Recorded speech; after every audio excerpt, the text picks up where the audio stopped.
मंडल पहुंच गए थे शाम के 5 बजे। तभी ट्रैक शुरू कर दिया माता अनसुईया जी का। 4 किलोमीटर का ट्रैक है पर एकदम खड़ी चढ़ाई है। दिखाएंगे आपको मंदिर, भव्य मंदिर है, बहुत सुंदर मंदिर है। मंडल गांव से माता अनसुईया देवी जी का मंदिर तकरीबन 5 किलोमीटर की दूरी पर स्थित है। मंडल गांव में माता अनसुईया देवी जी के मंदिर का एक द्वार बना हुआ है। अपने साथियों के साथ मैं इस द्वार को नमस्कार कर आगे अपनी यात्रा की तरफ बढ़ चला। यात्रा के शुरुआत में ही एक पुल आता है जो झरने पर बना हुआ है। अक्टूबर का महीना होने के कारण मौसम एकदम साफ था और धूप निकली हुई थी, जो कि मेरी यात्रा के लिए अच्छा संकेत था। मैं अपने साथियों के साथ धीरे धीरे आगे की तरफ बढ़ रहा था। मंडल गांव एक छोटा सा ही गांव है। इस गांव में ज्यादातर घर कच्चे बने हुए थे और इनकी छतें घास लकड़ी के द्वारा तैयार की गई थी। मंडल गांव पहुंचने के लिए सबसे पहले हमें ऋषिकेश पहुंचना पड़ता है।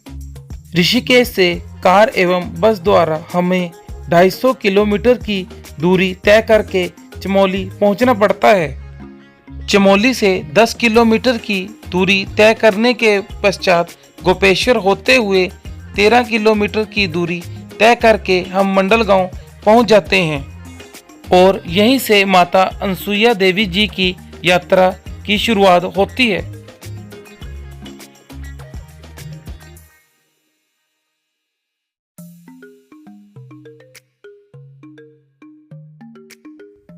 मंडल गांव में जो सड़क बनी हुई है वह सीमेंट और बजरी से तैयार की गई है। यह गांव प्रदूषण से मुक्त, खुशहाल एवं हरा भरा गांव है।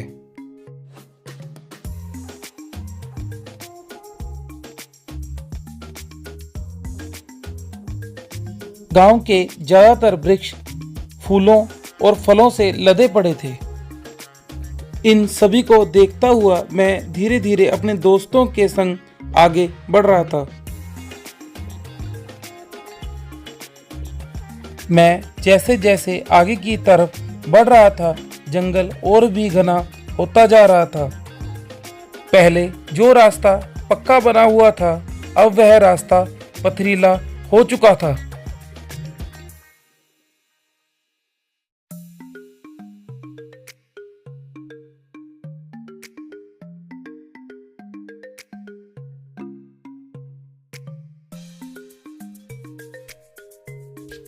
रास्ते में कई छोटे छोटे मंदिर भी आते हैं। इन सभी को नमस्कार कर मैं धीरे धीरे आगे बढ़ रहा था। चलिए दोस्तों, अब मैं आपको मंदिर के बारे में भी कुछ जानकारी देता हूँ। यह मंदिर उत्तराखंड के चमोली जिले में पड़ता है। यह मंदिर हिमालय की ऊंची दुर्गम पहाड़ियों पर स्थित है, जिस कारण इसका रास्ता भी बहुत मनमोहक है। इस मंदिर तक पहुंचने के लिए एकमात्र रास्ता है, वह है पैदल का। यहाँ पर कोई घोड़ा एवं खच्चर नहीं जाता। मंदिर में प्रवेश करते ही भगवान गणेश जी की मूर्ति दिखाई देती है। माना जाता है यह मूर्ति स्वयं प्रकट हुई थी। मंदिर का निर्माण नागर शैली में किया हुआ है।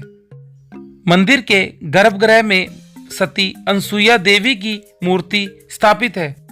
माता अनसुईया देवी जी के मंदिर से 1.5 किलोमीटर की दूरी पर अत्रि मुनि की तपोस्थली बनी हुई है। मंदिर के अंदर माता सती के पुत्र दत्तात्रेय जी की त्रिमुखी मूर्ति भी स्थापित की हुई है। दोस्तों, इस मंदिर के दर्शन पाकर सभी लोग धन्य हो जाते हैं और इस मंदिर की पवित्रता सभी के मन में समा जाती है। सभी स्त्रियां माता अनसुईया देवी जी से अपने पवित्र होने की कामना करती हैं। हर वर्ष माता अनसुईया देवी जी के पुत्र दत्तात्रेय जी की जयंती पर दिसंबर में यहाँ पर बहुत भव्य मेला लगता है। इस रास्ते की एक और बड़ी मान्यता यह भी है कि यह रास्ता पंच केदार में से चतुर्थ केदार श्री रुद्रनाथ जी की तरफ भी जाता है। रुद्रनाथ जी की यात्रा मैंने 2020 में संपूर्ण की थी, जो कि बहुत ही कठिन यात्राओं में से एक यात्रा मानी जाती है।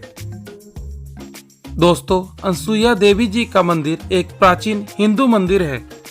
मंदिर के बारे में पौराणिक मान्यताएं कुछ इस प्रकार कही जाती हैं कि अत्रि मुनि ने इस स्थान को अपनी तपस्या का स्थान बनाया था और इसी स्थान पर अत्रि मुनि की पत्नी माता अनसुईया देवी जी ने एक कुटिया का निर्माण किया था और उसी कुटिया में रहने लगी थी।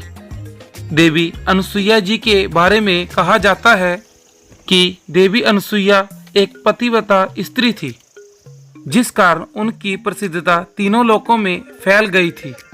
इस सभी को देखकर माता पार्वती, माता लक्ष्मी और माता सरस्वती जी के मन में ईर्ष्या होने लगी थी, जिस कारण सभी देवियों ने मिलकर माता अनसुईया जी की परीक्षा लेने के बारे में सोचा और इसी वजह से तीनों देवियों ने अपने पति ब्रह्मा, विष्णु, महेश जी को माता अनसुईया जी की परीक्षा लेने के लिए कहा।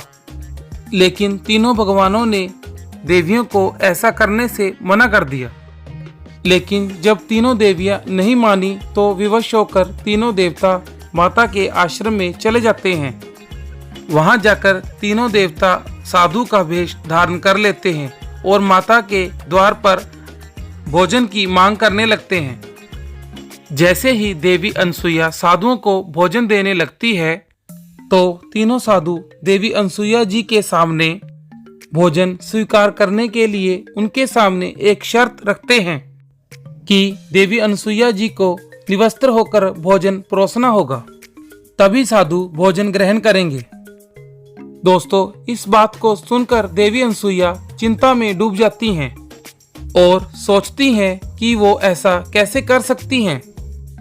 अंत में देवी आंखें मूंदकर अपने पति को याद करती हैं, जिससे कि उन्हें दिव्य दृष्टि प्राप्त हो जाती है तथा साधुओं के वेश में देवी अनसुईया भगवानों को पहचान लेती हैं तथा देवी अनसुईया उन्हें कहती हैं जो साधु चाहते हैं वह अवश्य पूर्ण होगा, लेकिन इसके लिए साधुओं को शिशु रूप लेकर उनका पुत्र बनना होगा। इस बात को सुनकर तीनों साधु शिशु रूप धारण कर लेते हैं। फलस्वरूप माता अनसुईया तीनों देवों को निवस्त्र होकर भोजन करवाती हैं और तीनों देव माता अनसुईया के पुत्र बनकर उनके पास ही रहने लगते हैं। काफी अधिक समय बीत जाने पर जब तीनों देव देवलोक नहीं पहुंचते हैं, इससे माता पार्वती, माता सरस्वती, माता लक्ष्मी तीनों चिंतित और दुखी हो जाती हैं और देवी अनसुईया के समक्ष पहुंचकर उनसे माफी मांगती हैं और अपने पतियों को बाल रूप से मूल रूप में लाने की प्रार्थना करती हैं। माता अनसुईया तीनों देवियों की प्रार्थना सुनकर माफी के फलस्वरूप तीनों देवों को उनके रूप प्रदान कर देती हैं। तभी से माता अनसुईया माता सती अनसुईया जी के नाम से विख्यात हैं। दोस्तों, यही माता अनसुईया जी की कहानी है। शाम का समय होने के कारण काफ़ी घना अंधेरा होने लग गया। देखिए, जंगल है, जंगल के बीच में इसमें से होके गुजरता है माता अनसुईया का जी का रास्ता। मैंने यह यात्रा शाम के 5 बजे शुरू की थी, इसलिए यात्रा संपूर्ण करते करते मुझे रात के 8:30 बज चुके थे, जिस कारण मंदिर भी बंद हो चुका था। मैं और मेरे दोस्त खाना खाकर सो गए क्योंकि काफ़ी थक चुके थे और सुबह दर्शन करने का प्रोग्राम बनाया। ऊंची ऊंची पहाड़ियों के बीच यह मंदिर बना हुआ है जो बहुत ही सुंदर लग रहा था। मंदिर में रात को रहने के लिए कमरों की व्यवस्था भी है और लंगर भी हमेशा चलता रहता है।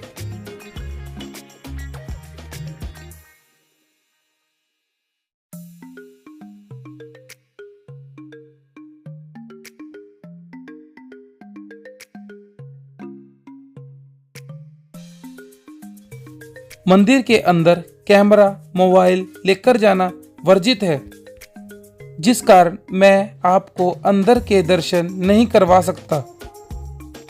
पहाड़ियों पर धूप की रोशनी पड़ने के कारण दृश्य और भी सुंदर लग रहा था। नागर शैली में माता अनसुईया जी का यह बड़ा मंदिर बहुत ही सुंदर मंदिर है। मैंने बाहर से मंदिर की कुछ फोटो भी खींची और मंदिर के साथ कुछ अपनी फोटो भी खिंचवाई। इस माता अनसुईया जी के मंदिर में हर एक मनोकामना पूर्ण होती है। अगर किसी के पुत्र ना हो तो यह मनोकामना भी यहाँ पर पूर्ण होती है।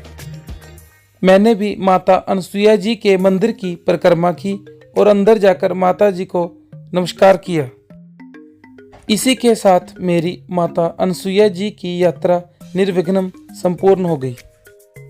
दोस्तों, अगर मेरे चैनल को आप पहली बार देख रहे हैं तो मेरे चैनल को सब्सक्राइब करें, मेरी वीडियो को लाइक शेयर करें। जय शंकर।